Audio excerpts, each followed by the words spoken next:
had the honor the other day of speaking to the ELCA bishop and about 120 pastors.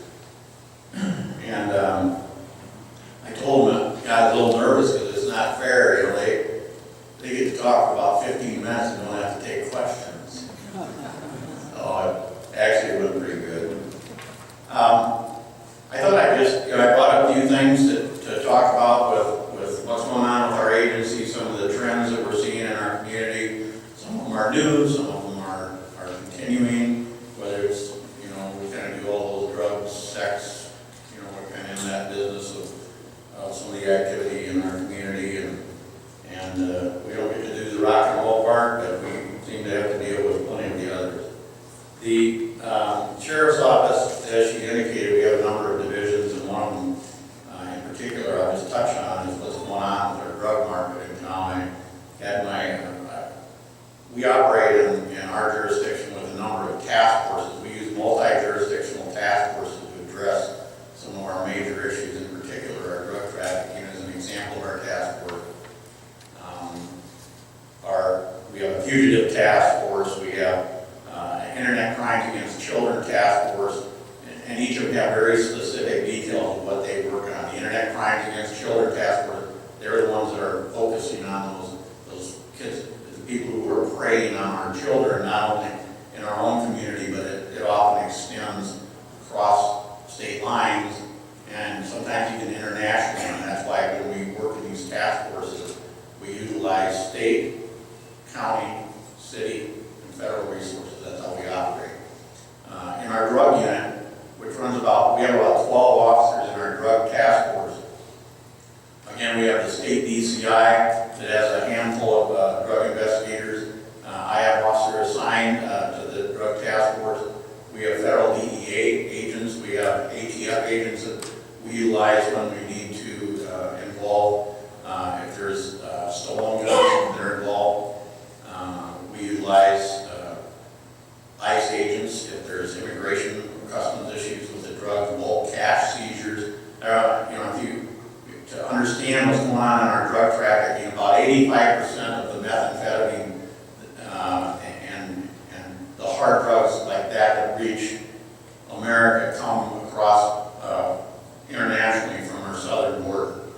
And so, for me to effectively deal with that, we utilize that multi-jurisdictional task force so that when we need to cross into and follow up on a tip in Minnesota or Nebraska or in Mexico, we're able to make those connections utilizing our task force. So that's how we operate. Emerging trends, you know, we're seeing still a lot of methamphetamine in our community.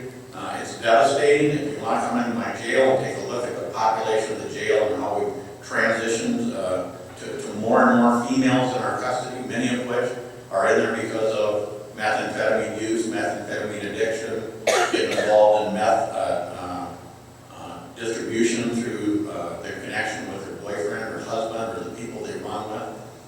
Methamphetamine, for a friend of mine who I went to high school with and became addicted, told me that he said, Mike, I knew from the first time I used it I could never stop. And he stopped right now, but I really don't know for how long.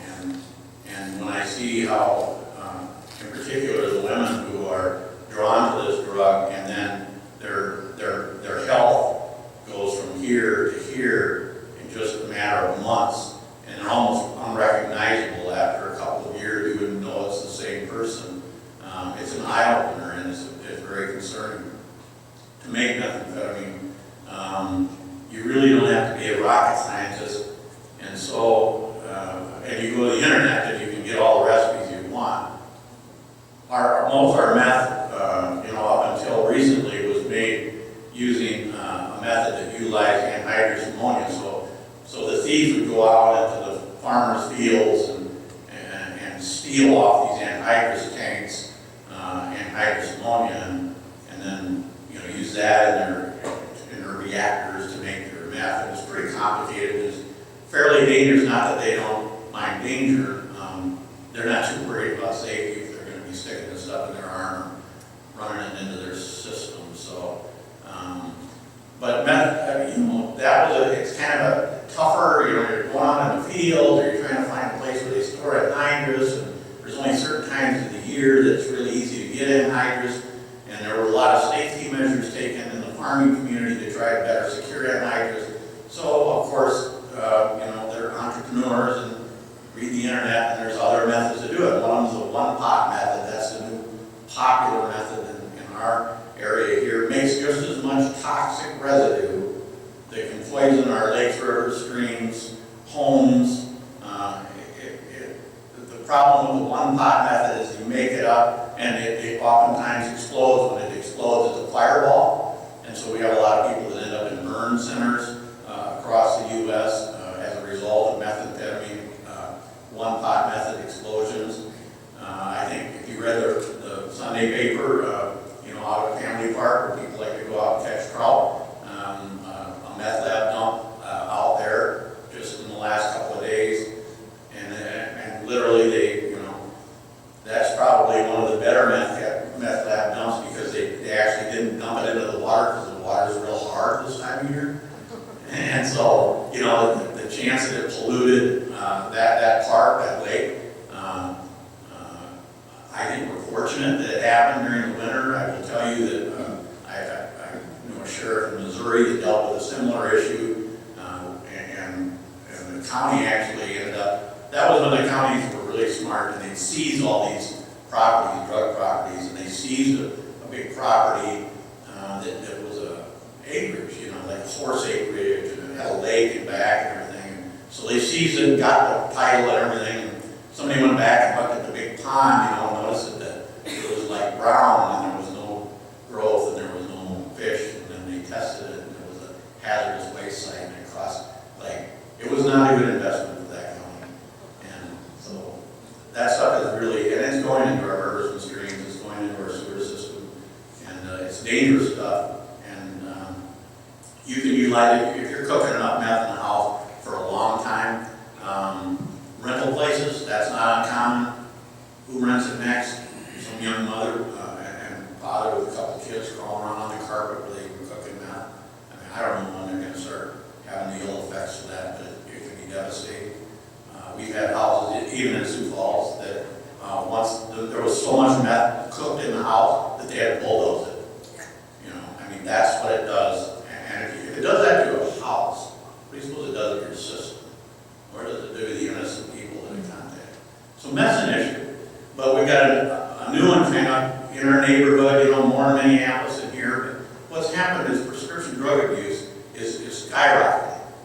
And I don't know, you know, I hate to do this, can anybody guess? But we, you know, our population stuff was under 800,000, 780,000 people-ish.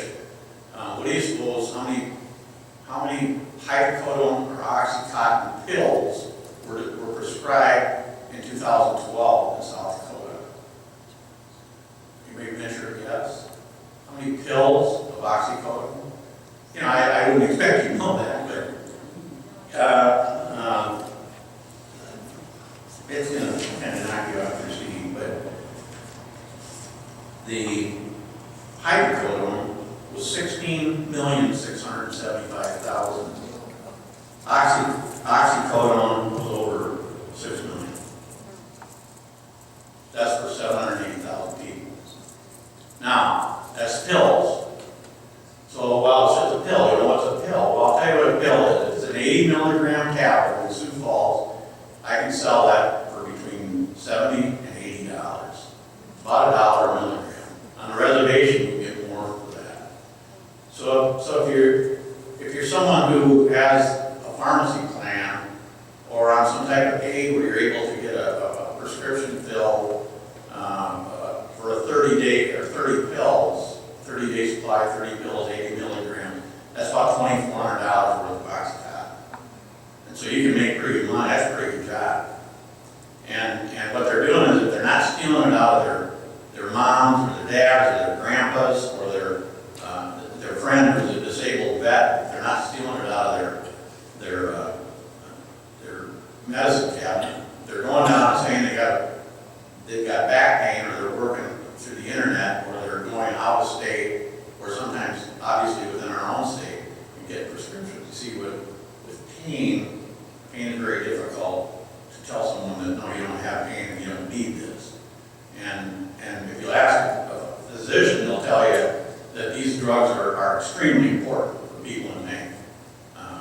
you had any recent surgeries, my father-in-law had surgery 2 days ago, and I understand that these are the kind of drugs they use to reduce pain, and so they're very effective drugs. But you know what?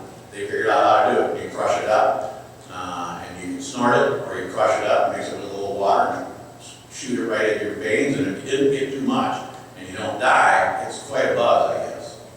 So, and here's the problem with Oxycontin and hydrocodone, is when your supply runs out, or you want, you know, or the pressure's on, you don't want to go to methamphetamine because it's not the same kind of high. You need an opiate.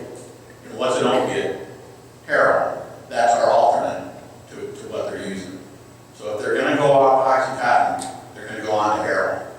And so that's what they're seeing across the U.S. is a transition for those who are, as they're tightening up supplies in some of these out-of-state pain clinics, you know, where you see door after door after door after door, and cars going 1, 2, 3, 4, 5, coming from other states to load up shipments of Oxycontin. And they're drying up some of those supplies, and the doctors are working harder to monitor, and they're putting prescription drug monitoring programs in. They're starting to recognize and move to another drug, and they're going up heroin. So, not a lot of good news on the drug front, but fortunately the labs that we're finding, and, you know, which is a good thing, the labs that we're finding in Sioux Falls and in our county and South Dakota most of them are those small one-pot labs, and what, you know, you can do it in the kitchen. A lot of times they'll go to a motel because, you know, they don't want to burn their own house down, so they'll find an outside site, but obviously with this weather they're not doing that, so they're contaminating residences or motels or apartments to do these cooks, and they're endangering anybody that's there. And so that's what's going on with our drugs. Is something that we need to keep on top of, and something that keeps that task force very, very busy.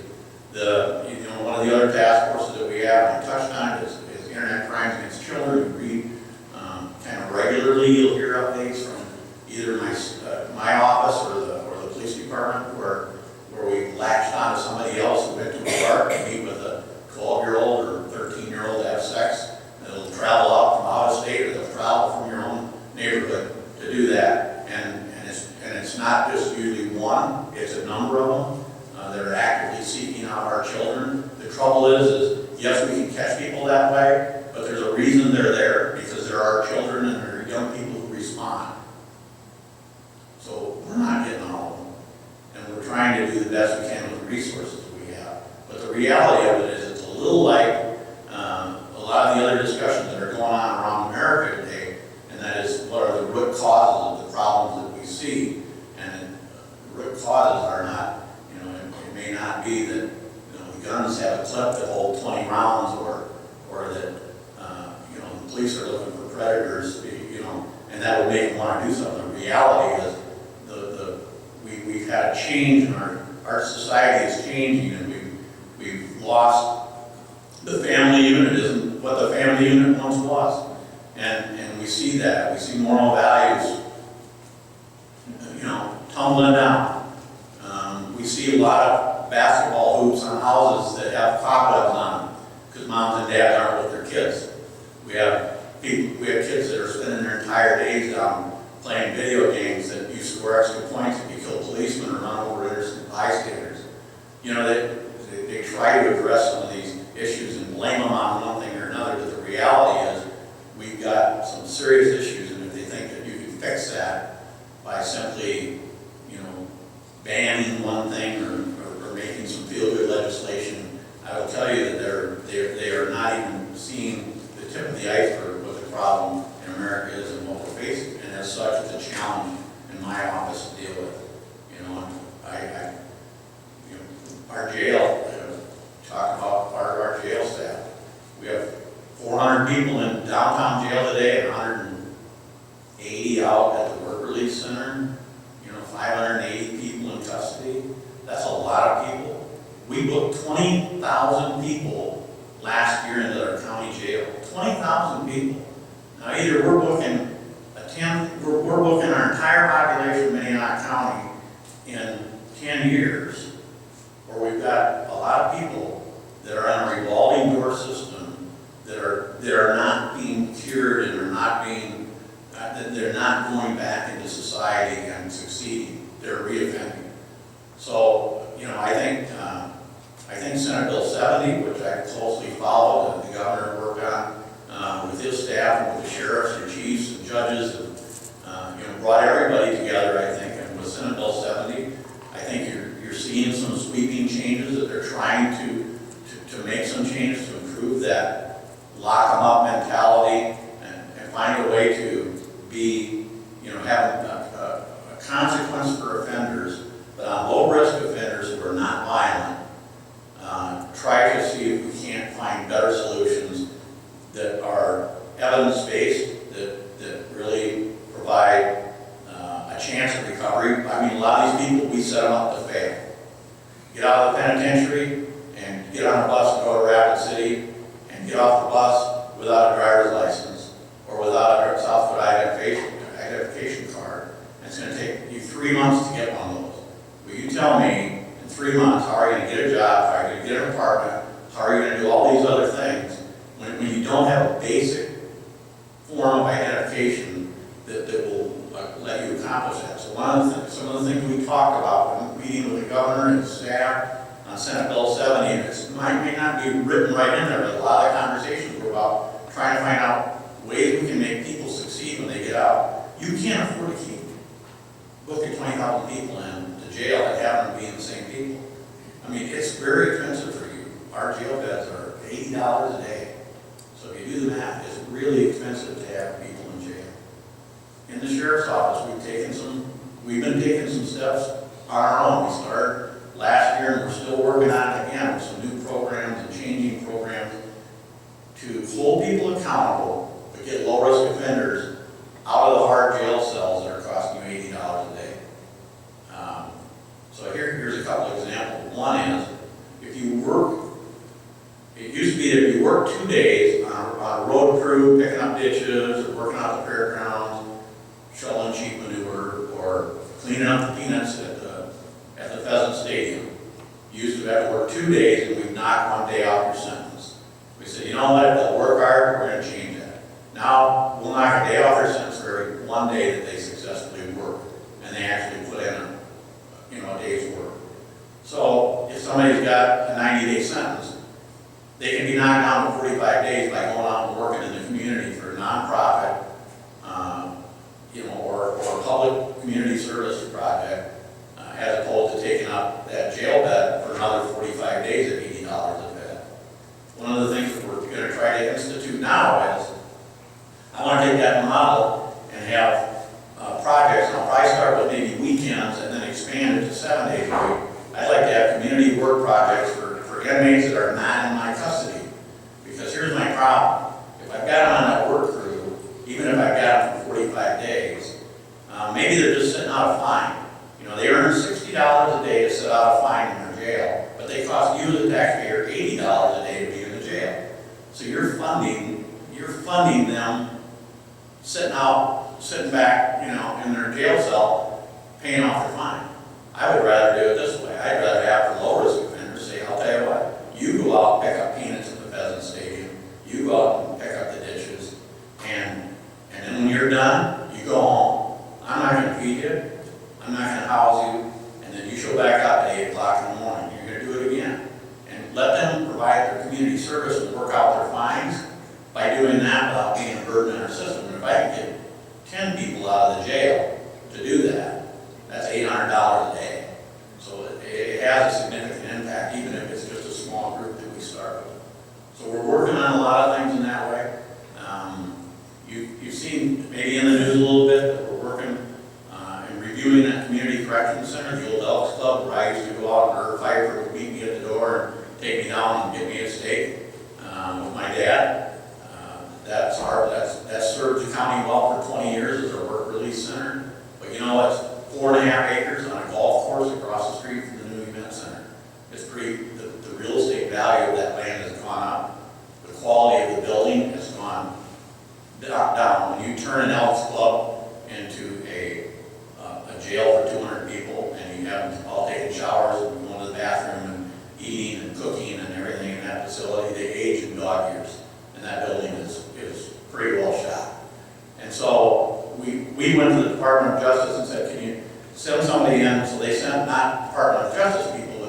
they contract with that are experts in jails and prisons. They came and looked at the center in December, wrote up a report that said, here's some recommendations for you. We're putting together a committee. I'm going to have some citizen involvement. County Commissioner Benninga will be on the committee, and a number of other people to get a judge on it. I'm asking Larry Long if he'll sit on it and get people and look at some of these plans and then do some strategic planning on what we need to do with the future, because we may need to move that facility to another location and sell the property. The property is pretty valuable, so it would help offset. So that's kind of another thing in the hopper with our office. It was called the Jail and Justice Assessment. One of the other programs in the jail that we've really been looking at, Sheriff Tone and Sheriff Holloway. Pennington County Sheriff Holloway retired, and that's now filled by Kevin Tone, who's both are great friends. They started a program out there called Rebound, which addresses that thing that I talked about, those 20,000 people, and many of them repeat offenders. They identified 722 people over a period of 2 years and said, you're one of the people that just keeps coming back and back and back. We've got to do something, we've got to deal with you. So they set up, for those people, they have to voluntarily get on this program, but then they set up an intensive case management, and they handle it more like a doctor than a jail. And they start seeing what their problem is. And is it lack of transportation? Is it the lack of education? Is it the lack of taking their medication regularly because they're on psychotropic drugs? What is it that's making them come back and back and back again? 722 people on the program 2 years. Prior to being on the program, they were responsible for 56,900 jail bed days. 56,900. During their time on membership for 2 years, 12,600 jail bed days. So it significantly knocked down how much time they were spending in jail by addressing it somewhat like they're looking at the Senate Bill 20 or 70, and that is by looking at the root of their problem instead of just continually bringing them in and costing you $80 a day every time they sit in jail. You know what? I don't want to stand up here and talk much more about the jail and what we're seeing, because I want to give you plenty of time to talk about some of the things that you might have questions about or wonder about. On our patrol side, we're staying really busy. As indicated, we patrol those little towns, so I deal with city councils, Hartford, Humboldt, Valley Springs, Del Rapids, Colton, we're their police department, and then we also serve the rural area. We're the police department in Del Rapids full time. Another community maybe contracts with us for 15 hours a week or 40 hours a week, but either way, we're their police department, and it works very well. I'll touch on one other thing. That's my working relationship with my partners in blue. That's the Sioux Falls Police. Chief Barthel and I were on the hostage negotiation team and came through the departments together, and I've got great respect for him and his department. And they're active in most of our task forces that work on crime. So it's interesting that the chief and I, because we're office in the same building, we often will go out, and if there's any differences between any turf battles, we'll settle them over lunch, and they're done by noon. So, I want to tell you that I have great respect for our men and women in blue as well. My office, I want to tell you something. I'm very proud of the people that work for me. I'm proud to work for you. I served over 40 years in the job, and I love it. My dad is a high patrolman. He'd probably roll over in his grave if he knew I was an elected sheriff, but actually, I used to ride with him, and Barney Bowles was a sheriff, and that goes back a few years. But I was one of Barney's junior deputies back in 7th grade, and so I have a lot of respect. It was interesting. There's not a lot of people that can say that they do what they love to do. When I was in 2nd grade, my dad gave me a ride to school, and Aberdeen, South Dakota, on the back of a highway patrol Harley Davidson motorcycle. And I was late for school. And I put my arms around him, and, you know, I felt his big leather belt, and, you know, he's built like he's like 10 feet tall. And I thought, man, that's really cool. I want to do this, you know. And I got up this morning, and I look forward to coming to work, and I like what I do. And you know, there's challenges every day. There's a lot of give and take. Not everything, you're not going to agree with everything that I do or everything I say. You know, I think in general you'll find that I'm a strong proponent of you. I'm a very conservative person. There's things floating around about does the sheriff honor his oath of office? You're darn right.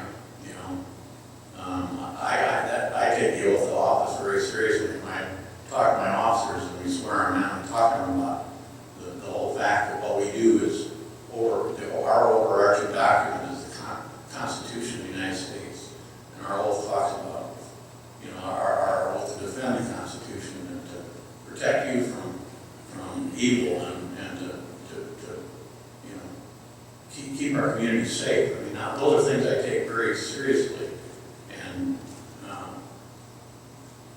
being an elected sheriff is it's an unusual honor, and I thank you for having me in this position. And if I don't do the right job, just get rid of me, and that's the nice thing about it. You have that ability. My wife, if I say in 40 years they should be ready, but I still love what I do. And so with that, what I prefer that we do is go into some questions, and if they're really hard, I'll try to drift off the subject real fast. Yes, sir. What are your thoughts on Colorado and Washington approving legalized marijuana? That's what I thought about Colorado and Washington legalizing marijuana. That's kind of I've got about 3 different opinions on it. One of them is I'm still waiting to see what the federal government response is to it, because it's against the federal law, but I haven't seen a response. I will say that there was a group of us, and I spoke to the national sheriff that called for the administration to take a position on some of the initiatives prior to the election, to see where to at least show the support, because the administration had taken the position earlier that legalization of marijuana, either regular marijuana or medical marijuana, was not a good thing, and that they were opposed to it. But they chose not to publicly go back online and say we would not want to support what's happening with being proposed in the state. And on that conference were, I believe, 7 former drug czars and a number of former DEA directors from the U.S. So these were people that are pretty well versed. I was pretty honored to be with a group, although they didn't listen to what we asked. We at least got the message and did it, you know, address in a letter. I have always heard that if you legalize marijuana, it's extremely dangerous. When they proposed medical marijuana in South Dakota, I spoke out loudly against medical marijuana, and I will continue to do so. If they want to legalize marijuana, then do not use medicine as the reason, because it's not about medicine. And the medical marijuana issue, for me, has always been about legalization of marijuana. Please don't cloud it or cover it up by trying to claim that this is about medicine, because it's not. And last, it's a long response to your question. Last is with legalizing marijuana in most states. We've always heard what was going to happen with the legalization of marijuana. And if we don't see any federal intervention, I think fairly shortly we should start seeing what do they see. Do they see an increase in traffic accidents? What law enforcement report as far as the ability to tell whether or not someone's under the influence of marijuana. It's different than telling somebody, you know, been drinking. We've been doing the drinking thing for a long time. We've got pretty well perfected. Marijuana is totally different. What does it do to our kids? What messages it sends to our kids if mom and dad can be smoking dope on the way, taking them to school? And what will that do with marijuana use in our schools? And marijuana is a gateway drug. And so if marijuana, if they don't start getting enough high from it, and they turn to Oxycontin or hydrocodone or methamphetamine, I've seen the results of that. So it's very concerning to me, but I think for one thing, we'll be able to see what happens, you know, unless the federal government does something, but I've seen nothing yet. Thank you. Yes, sir. Right now, our country is facing troubling times with the federal government looking to ban whether it's weapons or bullets or clips, and you are basically standing between us and the federal government according to the Constitution or your oath of office, I should say. How will you handle it? Let's not say if, let's say when. How will you handle it when that day comes to where they want to come into our homes, check to see if we are storing our guns properly, if we have them, or whether or not we even have them? How would you handle that as a sheriff of Minnehaha County? Well, I do take the same oath. I do take that oath, and it's interesting that the legislature and our senators and our men and women in Congress, our judges at every level, our attorney general, our governor, all take that oath. And so I'm not the only one that stands between the federal government and a homeowner or the citizen. There's a lot of people that stand and have taken that same oath. And one of the first expectations that I have is that they honor their oath first. Which if they honor their oath and they don't pass a law that's not constitutional. The second thing is, these things don't happen overnight.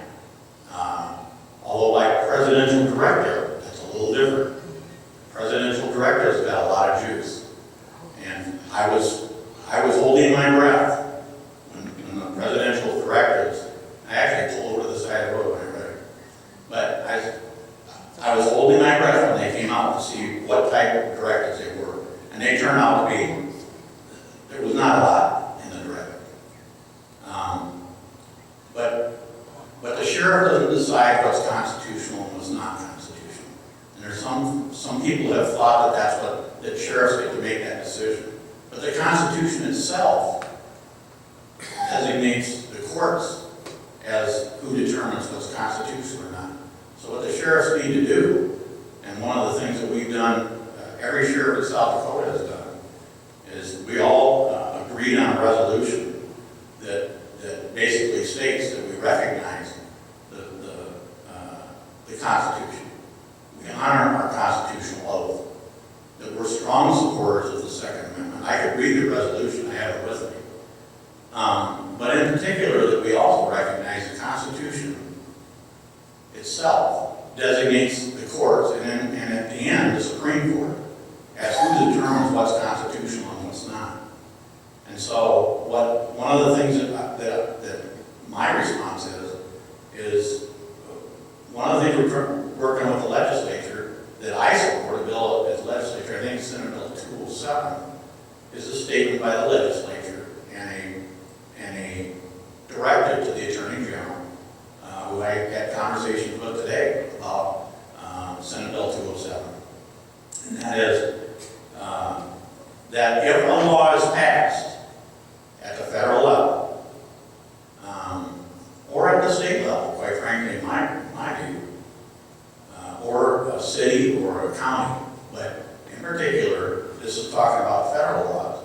Federal laws are passed that affect gun ownership in South Dakota, or a need to register firearms, or limits how many bullets your gun holds. That the directive to the Attorney General he will then use whatever means he has to examine and, if necessary, challenge the constitutionality.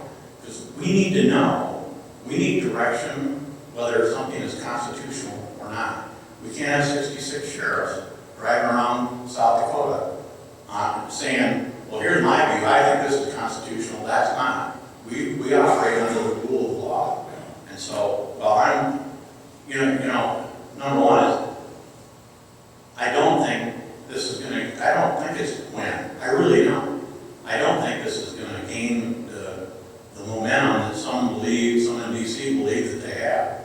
I think the White House believes that this thing, I mean, their own Department of Justice is just, 2 days ago, where there was a memo that was released to talk about the fact that an assault weapons ban, if you banned every one of them, probably would have very little impact on violent crime and gun crime in America, because there's very few of the violent gun crimes in America that are committed using an assault weapon. And now they said that was if you eliminate everyone. Well, to eliminate everyone with assault weapons, that's gun confiscation. And I do not think you are going to see. I do not think you will see that pass Congress. I don't think there's a way that that'll pass. I think they understand that. So what I want to do to start with is I want to work hard to encourage the people whose job it is who took the same oath that I did to make sure that any laws that they pass, that they consider what's constitutional and what's not. And I think that the most recent Supreme Court ruling on the Second Amendment in Washington was clear that the Second Amendment isn't about hunting. To me, I don't know where people get confused and thought that the Second Amendment was about people that want to go hunting pheasants, but it's not. So I don't believe the day is going to come in the near future. It's not something that happens overnight. I will guarantee you that I am probably one of the strongest defenders of the Second Amendment in my office. I'm a hunter, but I've got guns not necessarily for hunting too. I'm a collector. I've got guns all the way back to the Civil War, and then I've got some of those black guns that they don't like very much. And quite frankly, if somebody's prying in the door of my house, I am not going to grab my Civil War musket, because I know the person that's coming in my door or my window is not going to have a flintlock. Okay, they're going to be heavily armed. The people that we're dealing with in the drug trade, they've got high-capacity clips. They did a gun ban, they did an assault weapons ban years ago, and it fell on its face. Violent crime with those guns didn't change, and matter of fact, when the assault weapon ban expired, crime went down. So, I will be one of the people, I will tell you, that will be quite vocal about what I think should be done, but I just don't want to confuse people to believe that I'm the only person that stands between, because you're going to have to hold a lot of people. You should hold my feet to the fire. But remember that I don't make the law. So first we have to hold people who's making the law. We want to make sure they're following the Constitution as we see it. We want to make sure that if there is a law that we have concerns about, that there's an immediate challenge to that law. And our Attorney General, Marty Jackson, is standing behind Senate Bill 207. The sheriffs are standing behind 207. That mandates that the Attorney General will use what he has at his disposal to deal with the constitutionality of those issues. Because I don't want to enforce a constitutional or an unconstitutional law. I will not enforce an unconstitutional law. But I'm not some supreme authority that just says what is and what isn't. Yes? I have a two-part question. Is law enforcement under the direction of Homeland Security now? That's the first part. Okay, the first part, is law enforcement under the direction of Homeland Security. Federal law enforcement, some of it is yes. There wasn't such a thing as Homeland Security before 9/11.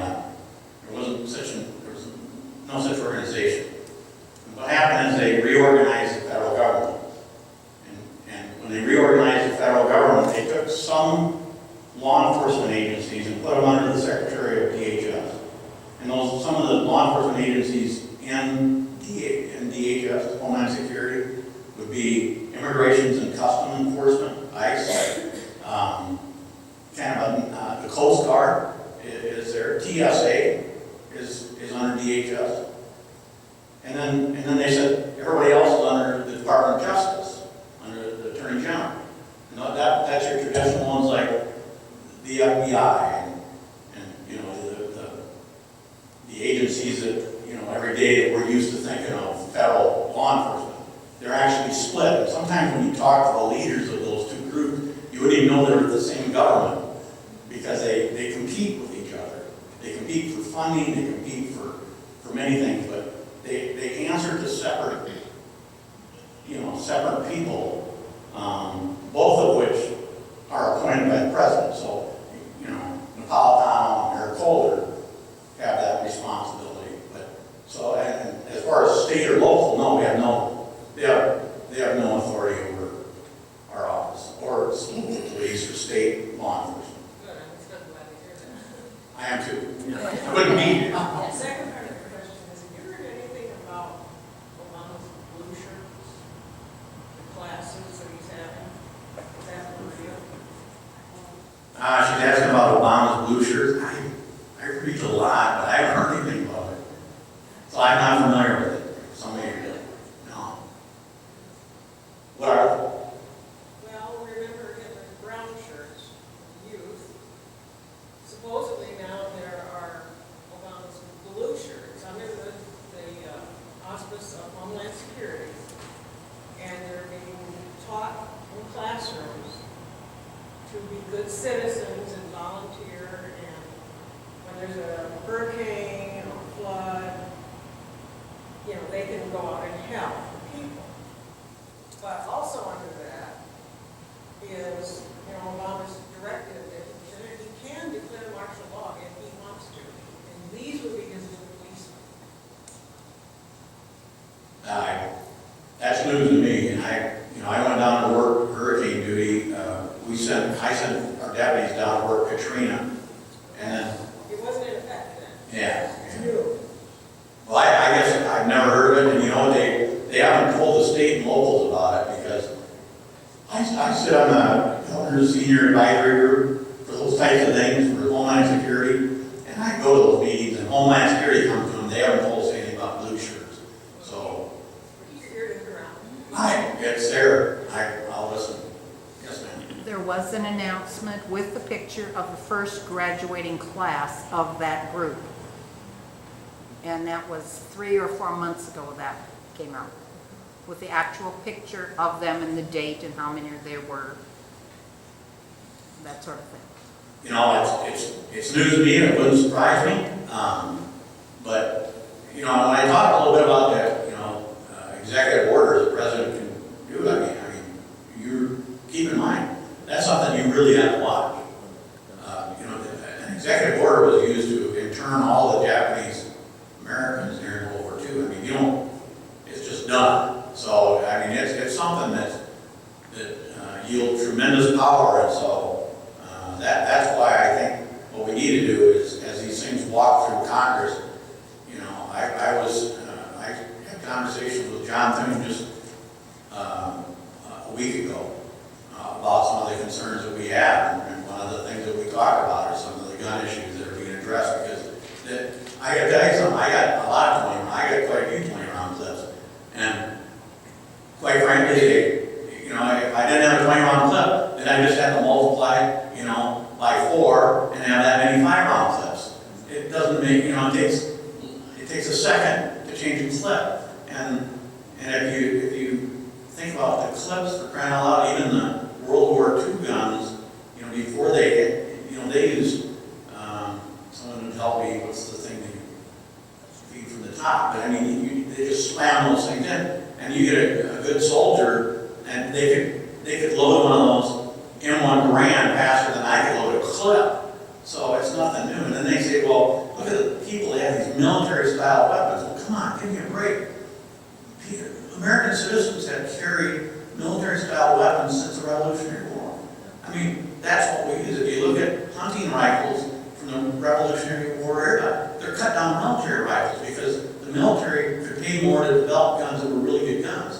And they talk about I'm sorry, I'm kind of passionate on this, they talk about the M6 or AR-15s, you know, because they're modeled after this modern environment. It's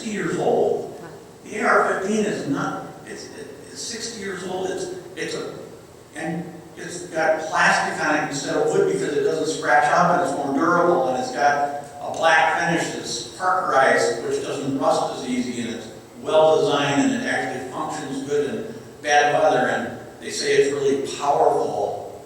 You know, why would you need something with so much power to the round? But in South Dakota, we know you wouldn't use a 223 down in paper with it.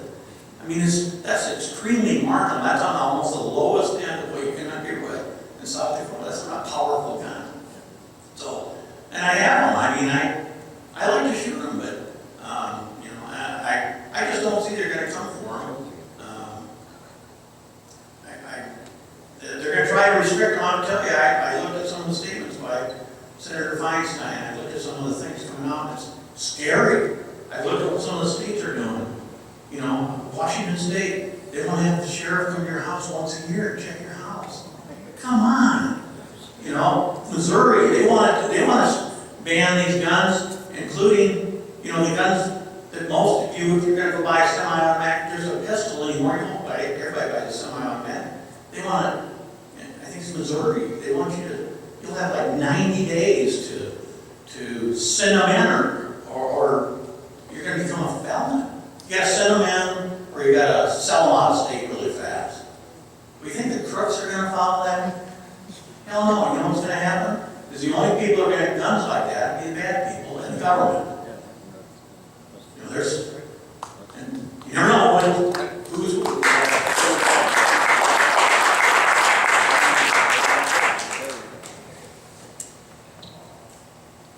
Earlier you talked, you mentioned about a lot of the illegal drugs or the meth coming in from our southern borders. And could you comment on if they're coming through some of the illegals coming into the country, and what kind of assistance, cooperation are you getting from the federal government, which seems to be ambiguous about prosecuting some of the illegals? I'll be fast if I can. I'm not very good at being fast. That's a big issue, Barry. And there are some of the people that maybe here illegally that are involved in that because their families there. You know, one of our allies in the war on drugs, about the drugs coming across, has been the Mexican government. The trouble is at the top. The trouble is it's so corrupt there that, you know, if you're a police chief and you don't buy in to the action of the cartels, your head goes in a cooler in front of the police department, and then they put a new police chief in, and then a week later his head's in the cooler, and then pretty soon you get another police chief, and his head's not in the cooler, and you go, well, did they quit putting heads in the cooler, or is that police chief cooperating with the drug cartel? They're extremely powerful, and they have well-documented ways to get their drugs across the U.S. because we've got a hell of a user base here. But the actions that actually the Mexican government's taken to stop these shipments of Sudafed coming over, that were, you know, there was enough Sudafed coming across to get everybody dumped out in the whole world, you know, coming across from China, wherever it's all coming from. So they're cooperating, but there's such a war inside Mexico right now with the drug cartels gunning people down. It's a huge battle for us, and